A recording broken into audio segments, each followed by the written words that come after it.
Weather Service in Norman has issued a severe thunderstorm warning for southeastern Knox County in northern Texas, northwestern Baylor County in northern Texas, until 8:45 p.m. Central Daylight Time. At 8:05 p.m. Central Daylight Time, a severe thunderstorm was located near Rhineland, moving northeast at 45 miles an hour. Expected hazards include 60 miles an hour wind gusts and half-dollar-size hail. This is a radar-indicated threat. The following impacts are expected. Hail damage to vehicles is expected.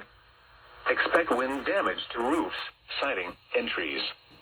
Locations impacted include Seymour, Monday, Benjamin, Red Springs, Lake Camp, Maybell, Vera, Rhineland, and Beaumartin.